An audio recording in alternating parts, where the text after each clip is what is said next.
Alam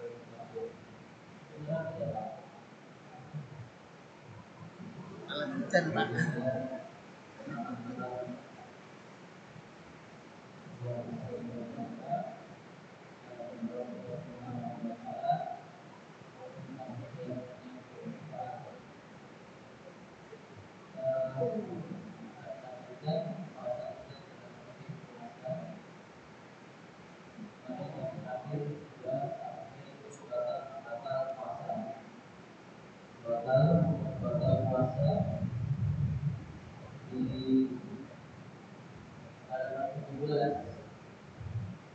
Sekarang masuk di halaman 18, yakni majubahu islam.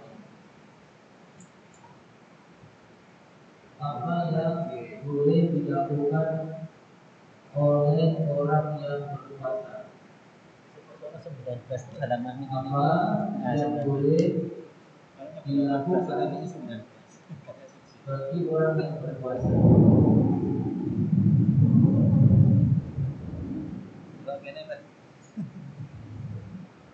Yang pertama, awalan al-ibtisalu bil ma'i inda orang ini. Yang pertama adalah mandi dengan air untuk mendinginkan badan dan lainnya. Dimarunya anna Rasulullah SAW, karena ada riwayat dari Rasulullah SAW, karena yasubu ala ra'sihi ma'a wa huwa sha'imun. Beliau pernah mengguyurkan air di atas kepalanya dalam keadaan beliau sedang berpuasa. Mina al-mashil awil hari, karena beliau haus dan kepanasan. Jadi boleh seorang yang berpuasa ketika sangat haus atau sangat panas teriknya matahari, boleh baginya untuk mengguyurkan air di atas kepalanya atau bahkan mati. Itu dibolehkan. Yang kedua, sanian al-intihal. Al-intihal artinya bercelak.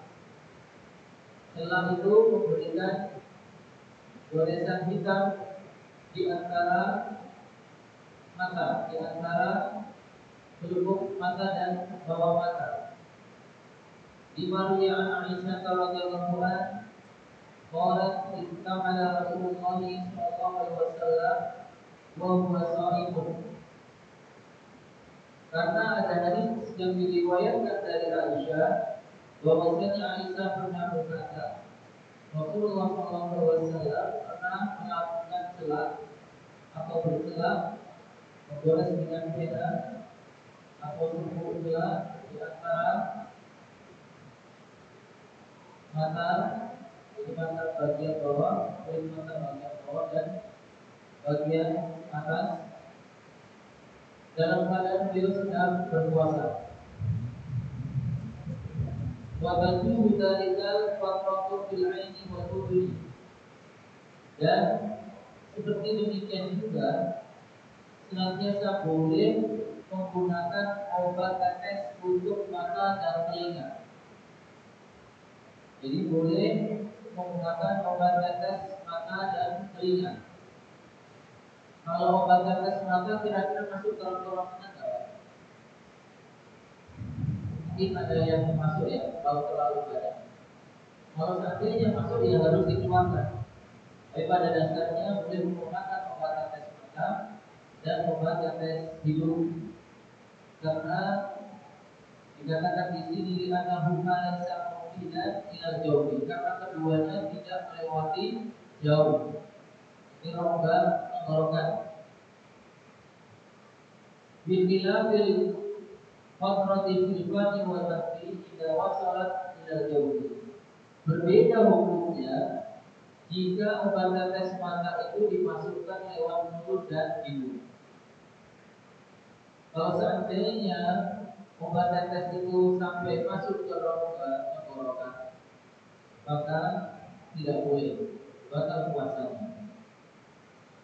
Jadi yang boleh tadi adalah tetes mata dan tetes telinga. Kemudian apa yang boleh yang ketiga? Salisan dua kulis ini al-madmadatu wal istinsyaqu min ghairi mubalaghatin, yakni madmadah berkumur-kumur dan istinsak. Istinsak itu memasukkan air ke dalam hidung, kemudian istinsar mengeluarkannya dari hidung. Kalau istinsak memasukkan air dalam hidung, istinsar mengeluarkan air dalam hidung.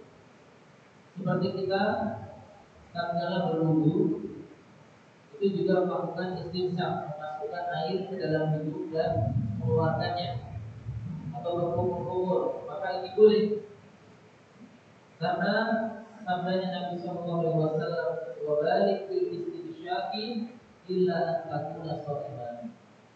Maka bersungguh-sungguhlah di dalam istinsak, memasukkan air melalui hidung, baik tatkala sedang wudu maupun selain wudu, illa an takuna sha'iman, kecuali tatkala kalian sedang berpuasa. Artinya tidak boleh berlebihan istinsak atau memasukkan air ke dalam hidung tatkala sedang berpuasa. Mengapa, Pak? Dikhawatirkan kalau terlalu masuk ke dalam hidung maka dia akan tembus kepada jauh kepada tenggorokan. Kama la yasudu sawmu bima lam yumkinu at-tafarruzu anhu kal-bal'irriqi wa kubari tariqi. Sebagaimana tidak membatalkan puasa apa yang mungkin tidak bisa dihindari, seperti menelan air liur. Jadi menelan air liur hukumnya apa? Boleh atau tidak di dalam puasa? Boleh, karena tidak bisa dihindari. Kemudian seperti debu di jalan. Jadi debu di jalan itu kan hakikatnya ada walaupun kita tidak melihat, ya Pak. Kadang kan kita hidup masuk, itu kan kita nggak bisa hindari. Maka ini boleh. Rabi'an yang keempat, al-haqqu bil ibari anit tariqil jildi, memberikan suntikan dengan jarum dari jalan kulit, sama saja apakah dia itu ditusuk di bagian otot atau di bagian pembuluh darah. Bisyarti alla yakuna minal ibril mughaddiyati, dengan syarat suntikan itu bukanlah suntikan yang mengenyangkan, yang memberikan suplemen makanan seperti itu. Jadi kalau suntikan yang sifatnya tidak memberikan tenaga, yang tidak memberikan suplemen makanan, maka ini boleh. Kalau seandainya suntikannya itu mengandung suplemen makanan seperti infus, maka itu tidak boleh. Khamisan yang kelima, al-istighfaru siwak, menggunakan siwak. Jadi menggosok gigi hukumnya boleh. Lima ruya an Nabi sallallahu alaihi wasallam kana yastaqu wa huwa shaimun. Beliau senantiasa bersiwak dalam keadaan beliau sedang berpuasa. Jadi beliau juga bersiwak tatkala berpuasa. Jadi sikat gigi atau menggosok gigi itu tidak mengapa. Wa yajuzu lis-shaimi, dan boleh juga bagi orang yang berpuasa isti'malu ma'junil asnani, menggunakan pasta gigi. Bisyarti alla yanzila syai'un minhu minal hasi, dengan syarat tidak ada sedikit pun dari pasta gigi yang dia melewati rongga tenggorokan. Jadi setelah sikat gigi kemudian dikeluarkan, kumur dikeluarkan, jangan sampai ada yang masuk pada tenggorokan, maka ini boleh. Sadisan yang keenam, yubahu lisoimi at-tatayyubu wa syarru rawaihi thayyibati kal-uduri. Dibolehkan juga bagi orang yang berpuasa at-tatayyub, menggunakan minyak wangi. Wasam rawaihi, dan mencium wewangian kal-uduri, seperti bau parfum. Ini boleh.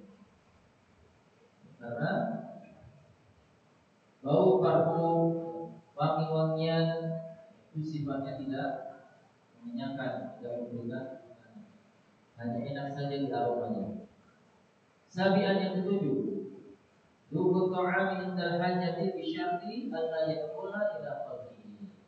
Mencicipi makanan ketika ada kebutuhan, dengan syarat tidak masuk sampai ke rongga tenggorokan.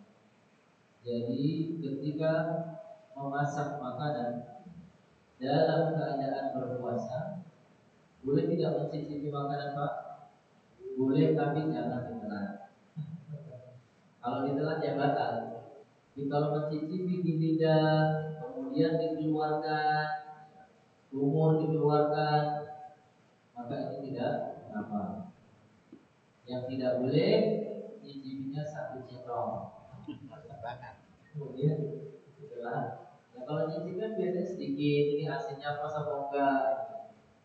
Nah, kalau nggak dicicipi kadang kan nggak yakin, padahal buat makan buka kan, buat makan buka. Setelah dari dicicipi ternyata asin, terlalu asin, jadi nggak enak dimakan, maka malah mubazir. Maka mencicipi makanan sedikit, kemudian dikeluarkan, itu boleh. Jangan mencicipinya satu centong. Ya, Nabi Sallallahu Alaihi Wasallam, kalau Ibnu Abbas radhiyallahu anhu, Ibnu Abbas radhiyallahu taala anhu telah berkata, la ba'sa an yadhqal hidra aw syai'i. Tidak mengapa mencicipi al-hidra. Al-hidra itu kalau zaman dulu makanan yang berkuah yang ditaruh di periuk.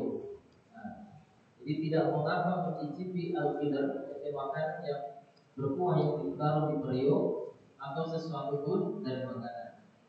Tujuannya tadi untuk memastikan rasa makanannya.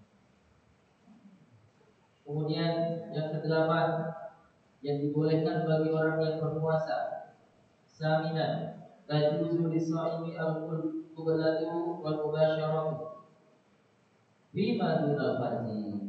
Boleh juga bagi orang yang berpuasa al-qublah, berciuman, wal mubasyarah, dan bercumbu bima dunal farji, selain dari kemaluan. Mencium istrinya boleh tidak, Pak? Boleh. Ya. Jadi mencium istri boleh, Pak. Jangan lagi puasa. Ya. Jadi tidak begitu juga, Pak. Boleh mencium istri, mencium anak, Istri tetangga nggak? atau mubasyarah, mencium istri. Tapi kalau khawatir keluar ya, nah, yakin cuma bercumbu saja dengan istri dan tidak sampai kita itu keluar mani maksudnya, maka itu boleh. Dunal farji, selain dari berhubungan badan, jadi memasukkan farji kemaluan. Bisa yang ringan nafsu, dengan syarat dia bisa menguasai nafsunya. Dengan syarat dia bisa menguasai nafsunya. Kalau pengantin baru, mendingan jangan dulu. Kalau pengantin baru itu kan masih buru-buru ya, Pak. Masih buru-buru, jangan dulu aja. Ditahan, karena khawatir dia tidak bisa menguasai atau mengendalikan nafsunya. Lima ruwiya an Aisyah radhiyallahu anha qalat, karena hadis yang diriwayatkan dari Aisyah radhiyallahu anha, di mana beliau berkata, karena Rasulullah sallallahu alaihi wasallam yuqabbilu wa huwa shaimun. Beliau dahulu itu Rasulullah sallallahu alaihi wasallam mencium istrinya dalam keadaan beliau sedang berpuasa. Wa yubashiru wa huwa shaimun, dan beliau mencukui istrinya dalam keadaan sedang berpuasa. Walakinnahu ablaquhum biirbihi. Dan Nabi itu paling bisa mengendalikan nafsunya dari selainnya. Jadi Nabi SAW adalah orang yang paling bisa menahan nafsunya. Maka beliau ketika berpuasa juga mencukui istrinya, menciumi istrinya. Itu juga boleh bagi kita asalkan yang berikan nafsu. Dia bisa menguasai nafsunya. Tidak sampai kebablasan, tidak sampai mengeluarkan mani. Kemudian yang 9, tasi'an takhirul ittisali minal janabati awal haidi ila tulu'il fajr. Boleh juga bagi orang yang berpuasa mengakhirkan mandi janabah setelah berhubungan badan, kita wajib mandi janabah, maka boleh diakhirkan sampai waktu subuh. Awil haidi atau mandi setelah suci dari haid sampai terbitnya fajar atau waktu subuh. Jadi tatkala kita mungkin tidak ada waktu, hanya ada waktu untuk sahur saja misalnya. Kemudian kita sahur dalam keadaan masih junub, padahal sebentar lagi mau azan subuh, maka junubnya dia sampai waktu azan subuh itu tidak membatalkan puasa. Atau mandinya orang yang suci dari haid sampai waktu azan subuh itu tidak mengapa. Yang tidak mengapa itu yang sahurnya. Sahur tidak boleh dia melewati azan subuh. Nah, tetapi kalau misal tidak ada waktu, malamnya berhubungan dengan istrinya, kemudian waktu sahur dia mepet sekali, kemudian dia sahur, kemudian azan baru dia mandi janabah, maka ini boleh, tidak membatalkan puasa. Wa an Aisyah wa Ummi Salamah radhiyallahu anhuma, dari dua istri beliau, Aisyah dan Ummu Salamah radhiyallahu anhuma, anna Rasulullah sallallahu alaihi wasallam, bahwasanya Rasulullah sallallahu alaihi wasallam kana yudrikuhul fajru wa huwa junubun min ahlihi. Rasulullah sallallahu alaihi wasallam dulu pernah masuk pada waktu subuh, mendapati waktu subuh dalam keadaan beliau masih junub karena berhubungan dengan istrinya. Summa yaktasilu wa yasum. Kemudian beliau mandi dan melanjutkan puasa. Jadi tidak mengapa mandi janabah atau mandi haid, suci dari haid itu sampai waktu subuh. Yang tidak boleh sholat dalam keadaan junub itu tidak boleh. Maka ketika sebelum sholat subuh dia harus mandi. Kemudian wa amma hadisu Abi Hurairah radhiyallahu anhu fi sahihain. Adapun hadis Abu Hurairah radhiyallahu anhu dalam sahihain, Sahih Bukhari dan Muslim, man asbaha junuban fala shawma lahu. Barang siapa yang mendapati waktu subuh dalam keadaan junub, maka tidak sah puasanya. Bahkan subuh, maka hadis ini adalah hadis yang sudah dimansukh. Al-mahmurun ala al-ula al-akmala an yaktasira junuba qabla al-fajri, atau dibawakan dengan maknanya bahwasanya yang lebih utama, yang lebih sempurna adalah dia mandi janabah sebelum subuh. Jadi walaupun boleh mandi janabah setelah azan subuh, tapi yang lebih utama adalah mandi sebelum azan subuh. Kemudian yang ke-9, al-a'dalul mubihatu lil fitri fi Ramadan, udzur-udzur yang membolehkan orang untuk berbuka puasa di bulan Ramadan. Minal a'dalil lati tubihul fitra fi Ramadan, di antara udzur-udzur yang membolehkan seseorang berbuka puasa di bulan Ramadan, al-mardul ladzi yukhafu ma'ahu darar. Yang pertama sakit. sakit yang dikhawatirkan ada kemudaratan. Liqaulihi ta'ala, "Faman kana minkum maridan aw 'ala safarin fa iddatun min ayyamin ukhra." Surat Al-Baqarah ayat 184. Maka barang siapa yang dia sakit atau di dalam perjalanan, maka boleh baginya berbuka, akan tetapi fa'iddatun min ayyamin ukhra, wajib baginya mengganti beberapa hari yang ditinggalkan di hari yang lain. Jadi sakit boleh tidak berpuasa, sakit yang membawa kemudaratan. Wa in kana sawmu la yadurru bihi wa la talhaquhu masyaqqatun mu'tabaratun fala yuqalu lahu. Dan jika puasanya tidak memberikan bahaya atau mudaratah kepada orang yang sakit atau kepada penyakitnya, dan tidak ada rasa berat ketika dia berpuasa dengan sakitnya, maka tidak boleh berbuka. Artinya sakitnya itu dilihat sakit apa. Kalau sakit paru, boleh tidak Pak berbuka? Tidak boleh, karena dia tidak ada hubungannya dengan puasanya.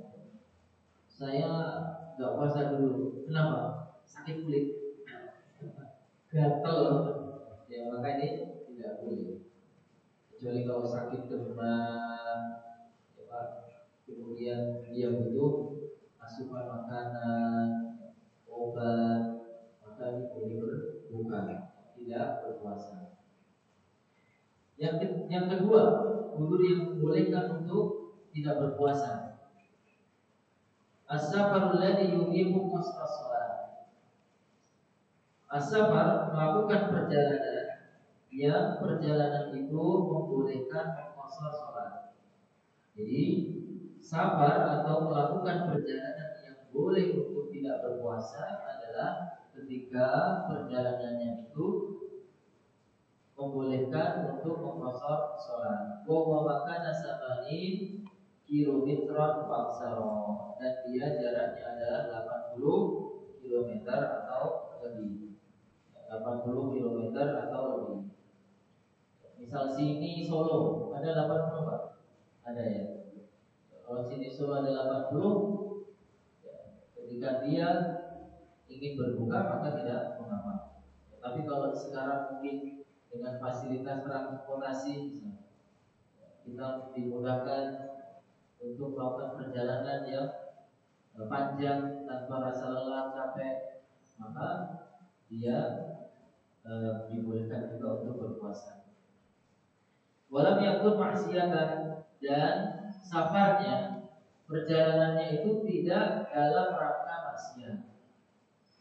Ya, mau judi di Solo misal, ya ini yang tidak boleh berbuka puasa, tidak boleh tidak berpuasa, tidak sah ketika dia melakukan perjalanan dalam rangka maksiat, maka dia wajib berpuasa.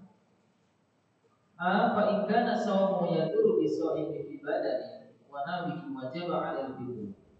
Maka jika puasanya memudaratkan orang yang berpuasa, membahayakan orang yang berpuasa terhadap tubuhnya, badannya atau semisalnya, wajib 'alaihi al-fitur, maka wajib berbuka. Di ada Nabi sallallahu alaihi wasallam, karena Nabi sallallahu alaihi wasallam qila lahu amal faqih, dikatakan kepada beliau di tahun Makul Mekah, penaklukan kota Mekah, inna ba'dan nasi qad shoma, sesungguhnya sebagian manusia itu berpuasa, sungguh berpuasa. Faqala ulaikal usad,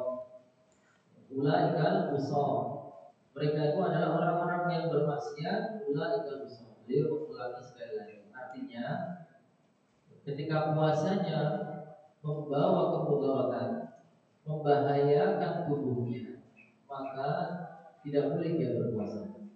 Wajib untuk dia berbuka. Kalau seorang yang sakit, yang memang dia dikhawatirkan dengan puasanya akan tambah parah, maka wajib baginya untuk berbuka. Waqala, dan Nabi sallallahu alaihi wasallam juga pernah bersabda, la darara wa la dirar, tidak boleh memberikan kemudaratan kepada orang lain dan diri sendiri. Maka yang lebih utama adalah dia mengutamakan dirinya, badannya ketika dia sakit yang membawa kemudaratan, maka wajib baginya untuk tidak berpuasa. B atau ba, wa in kana shaumuhu la yadurru bis-shaimi. Jika puasanya tidak memberikan bahaya terhadap orang yang berpuasa, walakin akan tetapi yasyukku alaihi, dia berat ketika menjalani puasanya, fal fitru afdol, maka berbukanya dia lebih utama. Tidak berpuasanya dia lebih utama. Kalau ditimpa sakit tapi dengan puasanya tidak memberikan kemudaratan, akan tetapi dia merasa berat sekali untuk menjalankan, maka yang lebih utama adalah berbuka. Kalau yang pertama tadi wajib berbuka ketika puasa itu membahayakan dirinya. Kalau yang kedua ini lebih utama berbuka jika dia merasa berat dengan sakitnya berpuasa, dengan sakitnya kemudian dia berpuasa. Bahkan Rasulullah SAW bisa pada dalam suatu perjalanan, fara'a istihaman wa rajulan qad durida alaihi faqala tahada.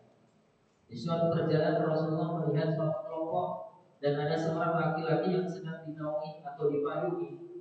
Maka Rasulullah berkata, "Mahada, ada apa dengan orang ini? Kenapa kau dipayungi?" Faqalu, maka mereka menjawab, "Shaim, dia sedang berpuasa." Faqala, "Laisa minal birri as-shaumu bis-safari." Tidak ada kebaikan orang yang berpuasa tatkala safar. Jadi safar yang dia menjadikan berat di dalamnya. Ya, jadi ini pembahasan safar ya. Jadi yang tadi safar yang bukan sakit ya Pak. Jadi safar yang memudaratkan orang yang berpuasa, yang membahayakan orang yang berpuasa, maka wajib baginya untuk berbuka.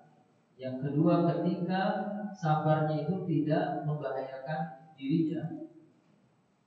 Kalau dia safar, badannya ya biasa saja, tidak membawa kepada kematian, tapi dia merasa berat, maka yang lebih utama adalah berbuka.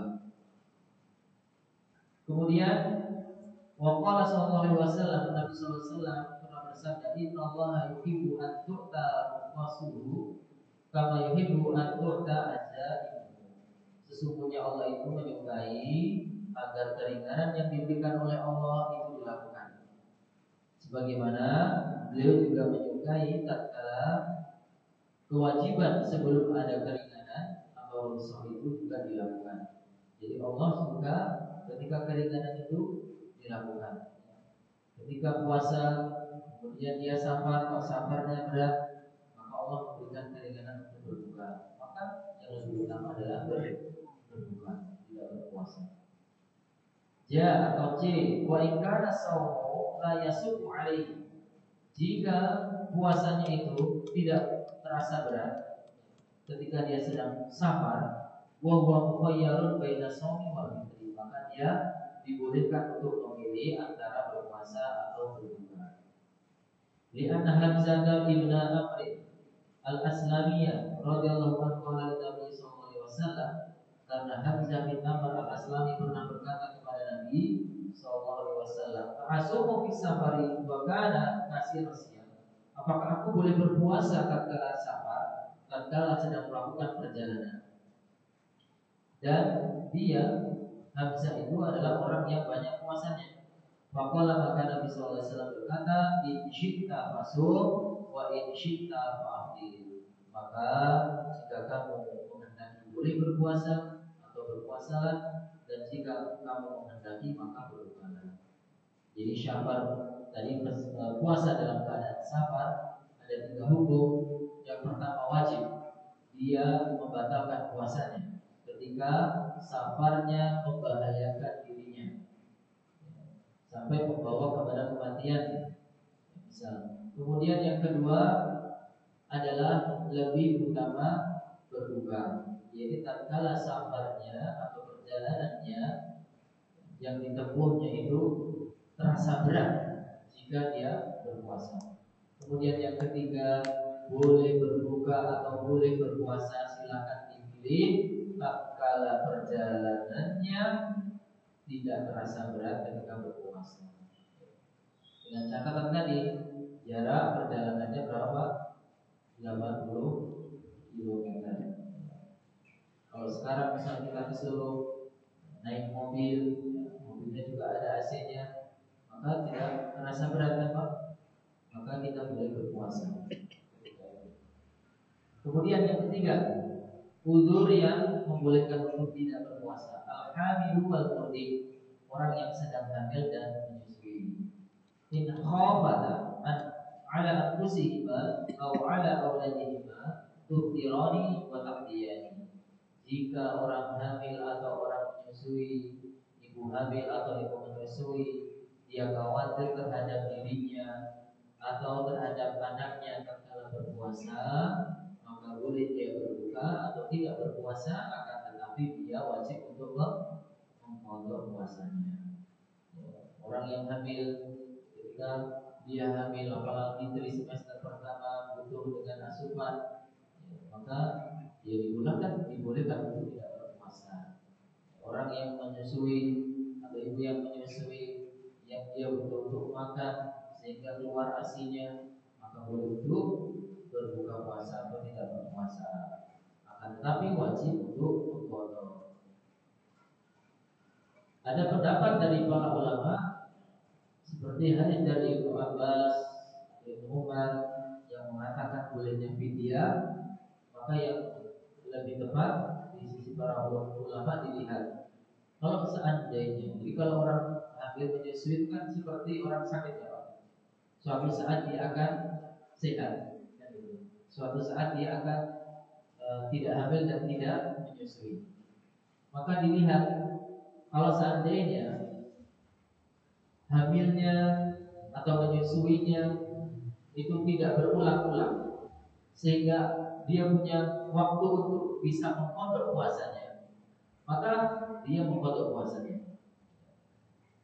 Mengkodok puasanya. Tapi kalau tahun pertama hamil, kemudian tahun kedua, tahun ketiga menyusui, kan 2 tahun ya Pak menyusui. Tahun kedua, tahun ketiga menyusui. Tahun keempat hamil lagi. Subur. Jadi keluarga yang banyak anak. Tahun keempat menyusui, tahun keempat hamil, tahun kelima keenam menyusui, tahun ketujuh hamil lagi. Nah kayak gini kan nggak bisa memotong. Ya, maka dibolehkan untuk membayar fidyah seperti itu. Maka dilihat kondisinya. Kemudian yang dibolehkan untuk tidak berpuasa al-kabiru di sini orang yang sudah tua di dalam usianya. Alladzi faqada aqluhu, yang akalnya itu sudah hilang, sudah enggak ingat apa-apa. Wala yajibu alaihi shaumun wala it'am, maka tidak wajib baginya untuk berpuasa dan tidak wajib pula untuk membayar fidyah. Jadi kalau udah tua renta sampai hilang ingatan, sudah nggak tahu ini sholat apa enggak, sudah makan atau belum, sampai keadaannya seperti itu, maka termasuk orang yang bukan ulama, yang tidak dibebani syariat, termasuk puasa, dia tidak wajib puasa dan tidak wajib membayar fidyah. Wa ilam yang yaqin aqluhu walakin yajizu an shaumi fa innahu yuftiru wa yut'imu an kulli yawmin miskinan. Meskipun akalnya itu dan jika akalnya tidak hilang, jadi sudah tua tapi masih bisa berpikir, masih bisa mengingat, maka walakin akan tetapi yajizu an shaumi, dia tidak mampu untuk berpuasa, fa innahu yuftir, maka boleh baginya tidak berpuasa. Wa yut'imu an kulli yawmin miskinan, dan dia memberikan fidyah, berikan makan setiap hari yang ditinggalkan pada orang miskin. Jadi orang yang sudah tua ada 2. Orang yang dia akalnya sudah hilang, nggak ingat apa-apa, diajak ngomong ya nggak nyambung, itu Pak, sudah hilang akalnya. Maka orang seperti ini boleh berpuasa. bukan orang yang dibebani syariat, maka boleh baginya berbuka dan tidak membayar fidyah karena bukan orang pembalap.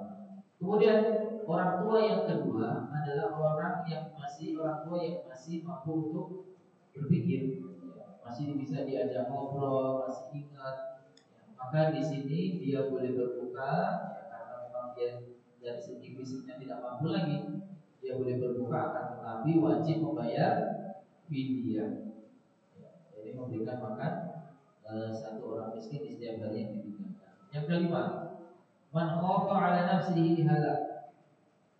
Orang yang khawatir atas dirinya tertimpa kebinasaan. Jadi boleh untuk tidak berpuasa. Lijuin au atasin sadidi, karena adanya lapar yang berat, yang sangat, haus yang sangat, mungkin ketika tertimpa musibah, maka ini boleh baginya tidak berpuasa karena adanya sebab tadi lapar dan haus yang sangat. Wakada man ihtaja al-fitra li'inqadhi ma'sumin min harikin wa nahwihi afdara alaihi al-qada'u faqat. Dan seperti ini juga orang yang butuh untuk berbuka. Orang yang berpuasa tapi dia butuh untuk berbuka. Seperti apa contohnya? Seperti orang yang menyelamatkan orang yang dalam kebakaran. Dia menyelamatkan orang saat kebakaran dan semisalnya. Ketika orang itu mau menyelamatkan orang yang terbakaran, kemudian dia butuh untuk minum misal, karena dia mau menerjang panas di rumah yang sedang kebakaran dan menyelamatkan orang di dalamnya. Kalau dia butuh untuk itu, maka tidak mengapa dia berbuka atau tidak puasa. Yang keenam, yang terakhir yang dibolehkan, udur yang dibolehkan untuk tidak berpuasa adalah al-haid wa nifasa, orang yang sedang haid dan orang yang nifas. Dikali sallallahu alaihi wasallam, karena sabdanya Nabi sallallahu alaihi wasallam, "Alaisa idza hadat lam tusalli wa lam tasum." Bukankah apabila orang itu sedang haid, maka tidaklah dia sholat dan tidak berpuasa. Jelas orang yang haid, orang yang nifas, maka boleh baginya tidak berpuasa. Waktu adzan apakah sudah masuk? Sudah masuk ya. Berarti tidak ada tanya jawab ya Pak. Waktu, karena keterbatasan waktu. Semoga yang sedikit ini bermanfaat. Selama 5 hari ini saya mengisi di Masjid Baitul Salam ini. Apa yang saya sampaikan semoga jadi bekal kita untuk mengarungi ibadah puasa kita di bulan Ramadan yang sebentar lagi akan datang. Semoga ibadah puasa kita dan ibadah-ibadah yang lainnya di bulan Ramadan diterima oleh Allah Subhanahu wa taala, menjadi ibadah yang sebaik-baiknya dan kita meraih derajat yang diberikan oleh Allah Subhanahu wa taala dengan puasa kita yang derajat takwa. Amin amin ya rabbal alamin. Mohon maaf jika ada yang tidak berkenan, ada salah kata selama saya mengisi di 5 hari ini, dan semua kebenaran datangnya dari Allah Subhanahu wa taala dan kesalahan datangnya dari diri saya pribadi. Dan saya memohon ampun kepada Allah Subhanahu wa taala. Kita tutup kajian pembukaan Ramadan di masa pada malam hari ini dengan doa kafaratul majelis. Subhanaka Allahumma wa bihamdika asyhadu an la ilaha illa anta astaghfiruka wa atubu ilaik. Assalamualaikum warahmatullahi wabarakatuh. Waalaikumsalam. Ini aku caranya. Aku ini kurang. Ini ngantuk betul betul. Berapa? Tujuh menit ya. Wudune ya ora apa-apa, ora puji, ora apa, orang iki ora batal. Main aku tuh. Iya budi. Kan yo ngantuk-ngantuk ngene aku yo ngantuk.